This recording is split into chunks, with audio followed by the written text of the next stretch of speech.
Hi guys. Mano. Hi guys. Why are you laughing? Stop. Okay, you ready?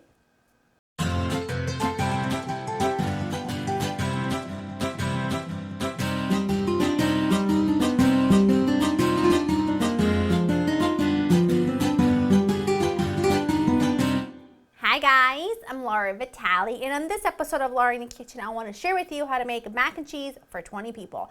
Now, I share this a lot on Instagram stories when I go to like a family party or like a barbecue or a holiday or whatever.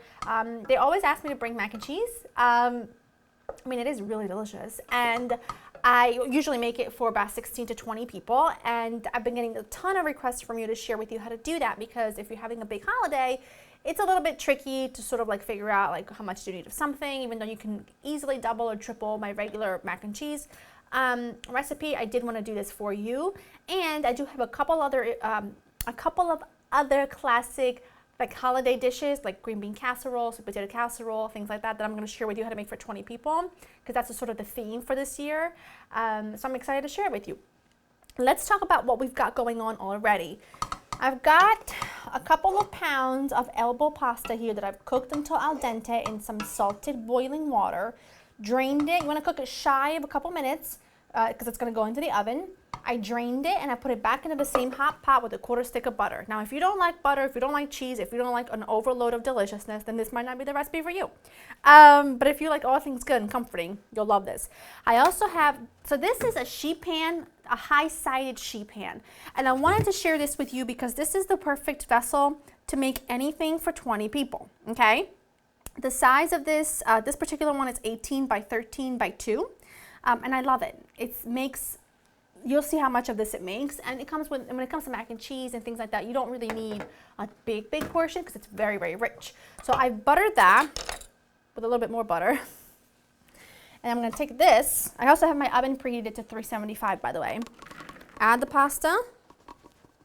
See how much it makes? And that's just a couple of pounds of elbow. And you can really use any pasta that you like. Add that right in, and it's been buttered, as I mentioned. Level that out a little bit. Now, in the same big pot, we're going to make our sauce. Here's another tip I wanted to give you. If you're going to be doing this for a holiday season, and you think to yourself, what can I do? What can I do to do this ahead of time or whatever? You can cook your pasta, run it under cold water to stop it from cooking further, put it in a container or whatever you're going to store it in the fridge with a little bit of olive oil so it doesn't all stick together. And then the next day, all you got to do, you can actually just even put it in the same container you're going to bake it in if you have the space. And then the next day, you just make your sauce, you pour it over there, and you pop it into the oven. It's very simple, very easy. I'm going to go ahead and melt the butter completely. All right, that's almost where I want it. I'm going to go ahead and add my flour. I'm just going to cook this. You want to cook your roux, your thickening agent here, until you can no longer see raw flour. You just want to cook that out for maybe like a minute or so.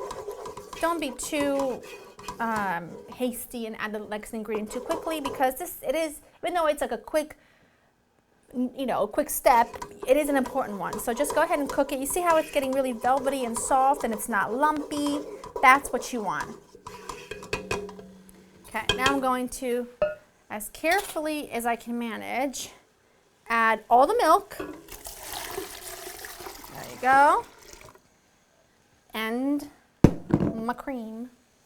And I'm just going to carefully stir this and cook it and whisk it just until it sort of starts to simmer and thickens, and it becomes thick enough to coat the back of my spoon. Don't be tempted to, increase your heat too much to let this happen faster, because all you'll do is scorch the bottom of your sauce. That looks perfect, and I want to show you. You see how it stays separate? That's how you know it is ready. At this point, you want to salt it pretty aggressively. You are feeding a lot of people. Then you're going to add lots of black pepper, dry mustard, and paprika. Stir that all in. That makes a big difference, so please don't leave it out, okay? The mustard, you really don't even taste the mustard, but it gives you a really lovely edge to that really sort of silky smooth, almost one note bechamel cream sauce situation. Speaking of, I use 3 cheeses, not because I want to be excessive, but because they all serve a purpose. Sharp cheddar, because I love its flavor. American, which I just get at my deli, and then I just pull it apart with my fingers. And mozzarella. American, so cheddar, I love the flavor. American, really silky. It really gives you a silky smooth, delicious, delicious sauce and gives you a nice sharp cheese flavor. Then I use some shredded mozzarella because I love its pull. I love its cheesiness. I love its stringiness. So yes, it looks like it's a very complicated, maybe too many cheeses. If it's too many for you, just use all cheddar. I wouldn't use all American because it'll be too bland. And I wouldn't use all mozzarella because it would be too bland. And I wouldn't use all American because it would be way too strong of a flavor. So I think all of them combined make this quite perfect. So you can just use all cheddar if you feel like it's way too much. Okay, I'm almost done. I'm just melting it in. It doesn't have to be really perfect because we are popping this into the oven. So add that in. Stir, stir, stir. Beautiful, beautiful, beautiful. Again, doesn't have to be perfect. This is done. Only thing I'm gonna do is just taste it for seasoning. Oh, that's good. Now, where's my mapine? Okay. I'm gonna pour my sauce over the pasta. Okay. Then I just take my spoon here and I just do one of these. Now, it looks very wet at this point, very saucy, very thin, but you gotta keep in mind that this is gonna go back, it's gonna go into the oven, so it'll be back to cooking, okay? But before I do that, because it's not rich enough, I'm gonna make a little breadcrumb topping crunchy situation, okay? And I do that by using 2 ingredients, which I'll share with you in just a second. I'm just gonna put this out of the way. The crunch comes in the way of Ritz crackers. Now, you can use breadcrumbs if you want to, of course. You can do whatever you want. But there's a magical thing that happens when you add Ritz and butter together. The Ritz are very buttery. They're very almost sweet and salty. So on top of that, it's perfection. I just add them to a food processor. Okay, just trying to break them up as much as I can with my hands, just to give them a head start, really. You can bash these up in a Ziploc bag if you want to, but this is just easier. Okay, along with a bit more butter, because butter makes it better. Top on and just pulse until coarsely grind, a little bit more fine, Now you take this and you sprinkle it all over the top. Right? I know.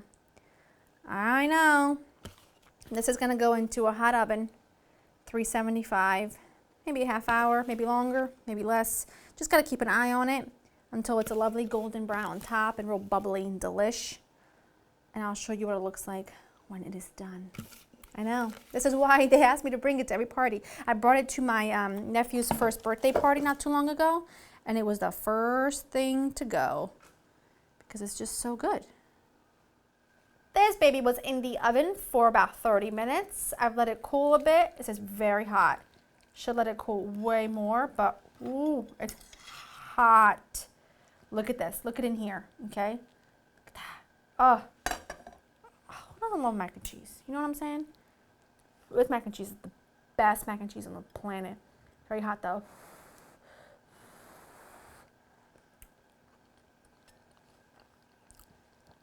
Wow. That is the best mac and cheese on the face of the earth. It's so delicious. It's so creamy, but it's not like bland. It's got a good note with the different cheeses. The top is like buttery and delicious. And I know you could be serving this to a lot of people, but you could also just make it for yourself and keep it in the fridge all week long. That's a moneymaker. It's beyond delicious. It's easy. It doesn't require a ton of different ingredients. and it is always a hit no matter where I take it to or no matter what party I'm serving it to. Go to laurenkitchen.com to get the recipe. I hope you enjoy spending time with me, and I will see you